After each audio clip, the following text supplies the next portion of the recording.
Varsity lecture হিসেবে Korea ফেরত নিজের খালাতো ভাই শাহরিয়ার শেহজাদ খানকে দেখে স্তব্ধ হয়ে যায় আশেফিয়া চৌধুরী রিনি। লেকচারের রুমের পিনপতন নীরবতার মাঝে রিনির বুক দুকুপুক করার শব্দ যেন নিজেই শুনতে পাচ্ছিল। সামনে ব্ল্যাকবোর্ডের পাশে মার্কা হাতে দাঁড়িয়ে থাকা পুরুষটি কেবল এই ভার্সিটির নতুন লেকচার নন, তিনি রিনির সেই খালাতো ভাই। কোরিয়ান স্টাইলের ঢাকা নেভি ব্লু স্যুট, পরিপাটি করে আঁচড়ানো চুল আর চোখে হালকা মেটাল ফ্রেমের চশমা। শেহজাদকে দেখতে এখন আর সেই পুরনো উস্কুস চেহারা ছেলেটির মতো মনে হচ্ছে না। শেহজাদ ক্লাসের সবার দিকে তাকিয়ে নিজের পরিচয় দিলেন।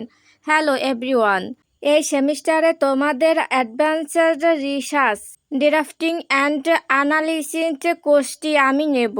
তার কণ্ঠস্বর একদম শান্ত, গাম্ভীর্যপূর্ণ। ক্লাসের অন্য সবাই যখন নতুন শিক্ষকের ব্যক্তিত্ব আর আকর্ষণীয় উপস্থিতিতে মুগ্ধ, রিনি তখনও যেন নিজের চোখকে বিশ্বাস করতে পারছিল না। পরিবারে কেউ জানতই না যে শেহজাদ দেশে ফিরে এসেছে, তাও আবার রিনি নিজের ডিপার্টমেন্টেই ফ্যাকল্টি হিসেবে জয়েন করেছে। রোস্টার ধরে রোল কল করার সময় রিনি নামের কাছাকাছি আসতেই রিনি হৃৎপন্দ বেড়ে গেল। রোল 42।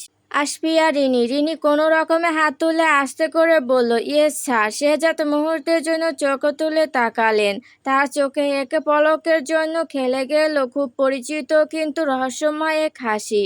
তবে মুখে পেশাদারিত্বের কোনো কমতি রাখলেন না, স্বাভাবিক গলায় বললেন, প্রেজেন্ট। পুরো 1 ঘন্টার ক্লাস কিভাবে কেটে গেল রিনি যেন খেয়ালই ছিল না। ক্লাস শেষে সবাই যখন বের হয়ে যাচ্ছিল, রিনিও ব্যাগ গুছিয়ে দ্রুত ঘর থেকে বের হয়ে যাওয়ার চেষ্টা করছিল। কিন্তু ঠিক দরজার কাছাকাছি পৌঁছাতেই শেহজাদের গম্ভীর কণ্ঠ ভেসে এলো, রিনি 2 মিনিট দাঁড়া, আমার সাথে একটু ডিপার্টমেন্টাল অফিসে আয়, কিছু জরুরি কথা আছে। পুরো ক্লাসের বাকি ছাত্রছাত্রীরা রিনির দিকে কৌতূহলী চোখে তাকালো। রিনি কিছু না বলে শুধু মাথা নেড়ে দাঁড়িয়ে রইল। তার ভেতরে তখন হাজারটা প্রশ্নদানা বাজছে। শেহজাদ কি পরিবারের কারো সাথে যোগাযোগ করেছে? কেন সে হঠাৎ ফিরে এলো? ডিপার্টমেন্টাল অফিসের ছোট এসি রুমটা ঢুকে দরজাটা লাগাতে রিনি আর নিজের আবেগ ধরে রাখতে পারল না। হাতের ফাইলপত্র টেবিলে ধপ করে রেখে একদম সোজা হয়ে দাঁড়ালো সে। শেহজাদ ভাই, মানে স্যার, ঘটনা কি? 3 বছর আগে হুট করে এসে আম্মু আর খালামণির ইমোশনাল ব্ল্যাকমেইলে পড়ে আমার সাথে হুট করে কাবিনটা সেরে আবার হাওয়া হয়ে গেলে। আর এখন দেশে ফিরছো ভার্সিটি লেকচার হয়ে, অথচ একটা খবরও দাওনি। শেহজাদ ওর চশমাটা খুলে টেবিলের উপর রাখলো। চেহারাটা একদম গম্ভীর করার চেষ্টা করলেও ওর চোখ মুখে এক অদ্ভুত অপরাধবোধ। রিনি, কাম অন, ড্রামা বন্ধ কর, শেহজাদ নিচু গলায় বলল। 3 বছর আগের ওই কাবিনটা একটা মস্ত বড় অ্যাক্সিডেন্ট ছিল। আম্মু তখন আইসিইউতে নাটক করে আমাদের রেজিস্ট্রি করালো, মনে আছে? আমি তখন জাস্ট ঘুরতে এসেছিলাম। আমার কোরিয়া পিএইচডি ক্যারিয়ার, লাইফস্টাইল সব সেট। আমি তো সংসার করার জন্য প্রস্তুত নই। রিনি দুহাতে বুকের উপর বাঁধল। তো এখন কি করতে চাও? শেহজাদ টেবিল থেকে একটা খাম বের করে আশুর দিকে বাড়িয়ে দিল। আমি এসেছি এই এনগেজমেন্ট কাবিনটা মিউচুয়ালি ক্যান্সেল করতে। কাজী ডেকে ডিভোর্সের কাগজ রেডি করব। তুই একটু সাহায্য করবি রিনি, প্লিজ। তুই আম্মুকে বলবি যে তুই আমাকে পছন্দ করিস না। রিনি কিছুক্ষণ হাঁ করে শেহজাদের দিকে তাকিয়ে রইল। তারপর হঠাৎ তার মুখে এক চরম শয়তানি আর দুষ্টুমির হাসি ফুটে উঠল। ও, তার মানে তুমি ডিভোর্স চাও? আর আমি রাজি না হলেই তো সমস্যা, তাই না? রিনি চোখের ভুরু নাচিয়ে বলল। শেহজাদ চোখ সরু করে তাকালো। মানে, তুই কি এই বিয়েতে রাজি নাকি? অবশ্যই রাজি, রিনি বেশ নাটকীয় ভঙ্গিতে বলল। আমার হ্যান্ডসাম কোরিয়ান ফেরত লেকচার জামাই, আমি কেন রাজি হব না?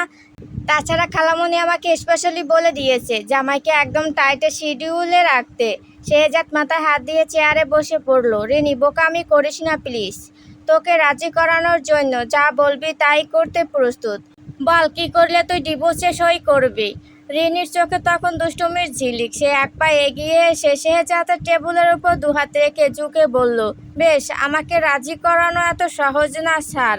যদি আপনি চান আমি ডিভোর্সের কাগজে সই করি, তবে আগামী 1 মাস আপনাকে আমার সব শর্ত মেনে চলতে হবে। কি শর্ত? শেহজাদ বেশ সন্দেহের চোখে তাকালো। ১ নম্বরে, ক্যান্টিনে ঠান্ডা সিঙ্গারা আর চা প্রতিদিন আমাকে এনগেজ করে এনে দিতে হবে। ২ নম্বর, ক্লাসে আমার অ্যাসাইনমেন্টে কোনো দিন A+-এর নিচে দেওয়া যাবে না। আর ৩ নম্বর, আমার পিছে পিছে ঘুরতে হবে আর আমাকে ইমপ্রেস করার অপচেষ্টা চালিয়ে যেতে হবে যাতে আমি আপনাকে দয়া করে মুক্তি দিই। শেহজাদ তো হা। তুই কি পাগল হয়েছিস? আমি এই ডিপার্টমেন্টের লেকচার। আমি স্টুডেন্টের পিছনে ঘুরবো ডিভোর্স পাওয়ার জন্য?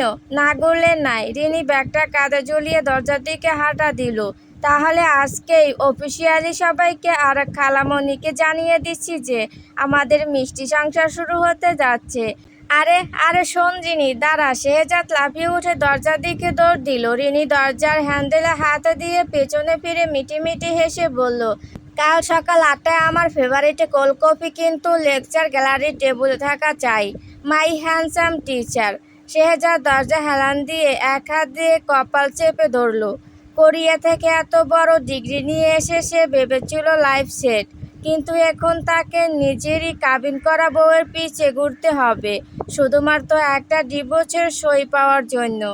আমার প্রিয় বন্ধুরা, গল্পটি যদি আপনাদের ভালো লাগে তাহলে অবশ্যই লাইক ও সাবস্ক্রাইব করে পাশে থাকবেন।